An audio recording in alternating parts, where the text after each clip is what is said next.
Good evening, everyone. Welcome to Dread Time Stories. I'm your host, Dr. Phobia. And tonight, dear patients, it's time for a part 2 of a much requested series here on the channel. So without further ado, sit back, relax, and enjoy tonight's tale. I'm a cinema usher, and we have some strange rules.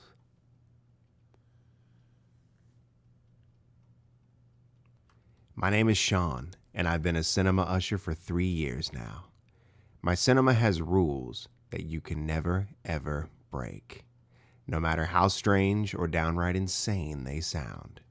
If you're confused, you should probably start at the beginning. Some rules are harder to follow than others, and some come up more often. Rule 4 is one of the rarer ones, and I thank God for that. Rule 4: if the lights go out when you're cleaning a room, take a seat. A movie will play. You have to watch it to the end. Do not look away from the screen, no matter what you see or hear. This is the rule that gave me the most anxiety when I read it. Already having run-ins with rules 1 and 2, I knew how serious following our commandments or failing to do so could be. My experience with Rule 4 happened when I was cleaning out room 1 after a movie. Without warning, it happened. The thing I'd been dreading for months at that point. The lights went out. There was a pop, like a light bulb going off. 1 second, I was in a well-lit room. The next, I was standing in pitch blackness. I froze. Even though I'd been mentally preparing for this for weeks, I froze. Take a seat. Damn you, take a seat. Finally, my limbs obeyed my mind, and I leapt for where I hoped the nearest row was, and rammed myself down into a place, just in time. The screen lit up, filling with static before resolving into the image of a dark, dank cellar. The image quality was ancient, like some Super 8mm film from the 90s. Through the grainy screen, I could make out that there was a single chair in the center of the room. Tied to it was a young man. He was struggling against his bonds, and I could tell he was injured. Narrow streams of blood streamed down his face from an injury just above his brow, and his arms were rubbed raw from the ropes. There was something terribly familiar about the prisoner. Not his face. I had never seen him before in my life, but his clothes. I froze as I heard something move behind me. It was the creak of a cinema chair. My back crawled. Something had sat down behind me. It took all my willpower not to swivel around or to jump from my seat and make a break for the entrance. I fixed my eyes on the screen, praying for this to be over soon. The man on screen had stopped struggling. He was looking at something behind the camera. It took me a second to realize he had to be watching the cameraman. I almost jumped from my seat as a voice whispered behind me, "What an actor, huh?" The voice was low, practically an inaudible whisper. It sounded human, almost, but I knew immediately it was anything but. I can't explain precisely how. It was something about the cadence of the thing's speech. It was almost as if the throat wasn't quite made for human language. It just did its best at mimicking what it had heard. Even worse, the voice was coming from slightly above me, not directly behind. Whatever was in that chair behind me was absolutely massive. Should I answer? Should I just keep watching? The rules had told me nothing about that. I remained silent, gripping the armrest to stop myself from shaking, eyes fixed towards the screen. The camera was moving as the person carrying it approached his prisoner. The man in the chair was trying to desperately recoil, but his binds were too tight for anything but the slightest movement. As the camera got closer, I realized why he was so horribly familiar. His clothes. He was wearing a cinema uniform. My cinema's uniform. "Where do you think they got the costumes?" whispered the thing sitting behind me. Sadistic irony dripped from every word. It was playing with me. I didn't answer. The movie went on for about a half an hour. I won't tell you exactly what I saw. I don't want to think about it any more than I have to. I'm not even sure that stuff would be allowed on this site, not even in a description. Suffice to say, I wouldn't wish such a fate upon my worst enemy. At one point, I retched and vomited all over myself on the floor. As my stomach convulsed, I almost took my eyes off the screen. And at that moment, I felt the thing's hot, stinking breath on my back. It wanted me to look away. It wanted me to give in. I looked up again, fixing my eyes into the gruesome screen playing out. The thing behind me spoke once more, before the lights came back on as abruptly as they had turned off. It sounded frustrated, angry even. You know the saying, Sean. Rules are meant to be broken. Or at least the last guy thought so. I wish I could end the story here, but unfortunately there's a bit more to it. Because the guy on the screen had been a worker here. Because he had died for breaking a rule. Because David hadn't told us everything.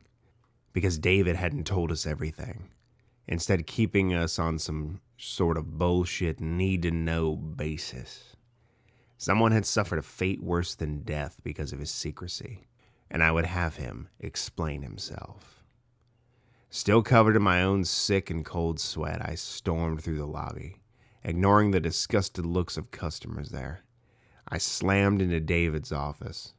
David looked up calmly. Rule 4 or 11? Rule 4. Good. Good. Good. You knew what the risk was. You knew what could have happened, but you didn't tell anyone. That guy I saw, the things it did to him, you could have stopped that. David sighed tiredly. It's better this way, Sean. What? How can it? Let me explain something to you, David said, standing eye to eye with me. There was a hint of steel in his voice now, and a flash of suppressed anger in his look. I shut up. Some things can be avoided if you know about them. Room 3 is like that. If you know what it wants and how it will try to get it, it's easier not to fall for it. But some things, Sean, some things only get stronger the more you know about them. You can avoid breaking Rule 4 with what you know now. You just need to keep watching. But the more you know about it, the more direct the thing in the room can be in its attempt to get you to look away. And the last guy, the one I saw on screen, he knew too much. Even more than you do now. It was a mistake I will never repeat, and a lesson I will not forget. There is a threshold, Sean, and I can't allow anyone to cross it. If you know too much, no amount of willpower or strength will keep your eyes on that screen. Rule number 5. If you encounter a room where all customers are looking directly at you and smiling, inform the manager immediately. Rule 5 is the one which has raised the most questions in my mind about this cinema and my work. My encounter with it occurred about 1.5 years into my time here. Something you should know about the work of a cinema usher. We need to check that every movie is running smoothly, working with subtitles and so on. We are only obligated to do so at the beginning of each projection, but if we have some free time during our shifts, we like to check in at random to make sure everything is all right. Unfortunately, it's exactly because of this that I entered room 5 one day, only to almost have a heart attack as I realized that every single person inside was looking me dead in the eye and eerily smiling. Taking care not to even blink, I slowly backed out of the room. The customers never broke eye contact. The second I was in the relative safety of the lobby, I ran over to David, who was talking with a customer at our small bar. Rule 5, I said to him once I reached him. David went pale. The customer, a young, attractive woman, looked over at him with confusion. "Excuse me," David muttered in her direction before turning to me. "Which room?" "5. Follow me." We ran over to the room. Once inside, David gestured for me to remain at the bottom of the row of seats. "Stay here." He did not have to tell me twice. The room of customers was deadly quiet, every head silently turning to follow David as he walked in front of the screen and stopped in the middle. "What do you want?" he said to the room at large. Every person in the room opened their mouth in unison and said in perfect chorus, "Hello, manager. Long time." "Cut the crap," growled David. "I know your game. What do you want this time?" The room laughed in chilling synchrony. "Always so direct. That's why I always liked you. More than your predecessor, you know." David's jaw clenched. His hands were rolled into fists. I had never seen him so angry. "Just tell me what you want," he hissed through his teeth. "Tell me what you want and let these people go." "Ah, so impatient, so eager to get it over with," the crowd answered. "I want you to open room 3 right now." David went pale. "No, ask something else. There are lines I will not cross. There are rules." The things behind the eyes of the crowd laughed as one. "Ah, yes, your precious rules. You think they can stop anything? They stop nothing, David. They only delay it." "Giving me information for free?" David said sarcastically. "You've changed since the last time we talked." "I only tell you what you already know, and my price does not change. You will open room 3 again." For the first time, David hesitated, only for a second. But the things noticed, and they laughed at him cruelly. "I've already told you, I won't do it. That rule is never broken," he said finally. "Do you forget your history? After a mere 13 years? The crowd sneered. "The fate of these people is in your hands, David. You know what happens to them when my price is not paid. Do you seek to atone with this meaningless resistance for the sacrifice that was made because of your mistake?" "I don't atone," David hissed, "and I have made no mistake." "Would the one who you miss so dearly agree?" "I think not," the things intoned. There was a charged silence, and the crowd spoke again. "The price has been paid. These people are safe." David blinked in confusion. What price?" "Room 3 was never the price. The anguish of your remembrance, as well as the unanswered questions that will now plague this servant of yours, were the price." "You bastard. You, until we meet again, manager." David stormed out of the room without another word.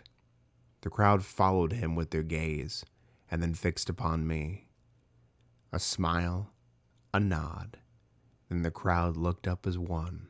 They shed their identical behavior. A hidden tension was released. They were free. Rule number 6. If a customer hears noises in the air ducts, assure them that you will look into it. Take one of the packages marked R6 from behind the bar, enter the air ducts through the garbage room, and place the contents of the package at least 10 meters away from the entrance. Leave the air ducts as fast as possible. This is one of the easiest rules to follow, although the time limit is worrying at first. It's also one of the most commonly employed, usually coming up about once a week. Thankfully, I've never seen anyone fail to uphold it. The first time I had to feed the thing in the air ducts was a very busy shift. We had premiered The Rise of Skywalker a few days before, and we were swamped by a crowd of customers. I was cleaning up the lobby from the ever-present spilled popcorn when an angry young man wearing a Star Wars shirt stormed over to me. "Good day, sir. How may I help?" I began. "Yeah, man, whatever." He cut me off immediately. "Could you, fix your damn air conditioning, dude? There's something banging around in there near the grill in our room. I didn't pay for this kind of shit." I clenched my teeth to control my temper at the man's manners, but managed to remain calm. "Yes, sir. Of course. Sorry for the inconvenience." David will probably forgive you for letting a pile of people die at the hands of God knows what, but he won't let you allow to be rude to customers. He's just like that. After the customer had stalked off again, I got one of the marked packages from behind the bar. It was slightly heavy, and I could feel moisture seeping out from inside it. Doing my best to ignore it, I crossed over to the garbage room and opened the grill covering the air ducts. I could hear whatever the customer had been complaining about, a fast tip-tap, sounding like fingers drumming endlessly against the inside of the duct. My skin crawled. It was uncomfortably close to the sound of dozens of long, thin legs. I took a deep breath and crawled into the chute. The air inside was cold, and the passage was tight. I was forced to go prone, propelling myself on my elbows and knees. Crawling forward, I could see a dim light, and there was a pile of something ahead, around the 10-meter mark. As I reached it, I groaned under my breath. In the chute before me lay a pile of gnawed animal bones. With shaking fingers, I undid the wrapping on the package and dropped the whole chicken into the pile of remains. The sounds in the chute stopped, and I held my breath. Then it returned, faster. Tip-tap, tip-tap, louder than before, a frantic, hungry staccato rhythm. Terror and adrenaline flooding my brain, I scooted backwards towards the mouth of the passage. How long had I been there? How long did I have left? 30 seconds? 20? The clattering of legs was mixed with the now scraping sound as something chitinous and heavy dragged itself down the corridor towards the food and toward me. And finally, my legs made contact with the end of the duct. Kicking frantically, I dropped to the floor of the garbage room and slammed the grill shut. The clattering inside had stopped. Listening carefully, I could now make out the sound of tearing flesh. And to think, this is one of the easiest rules.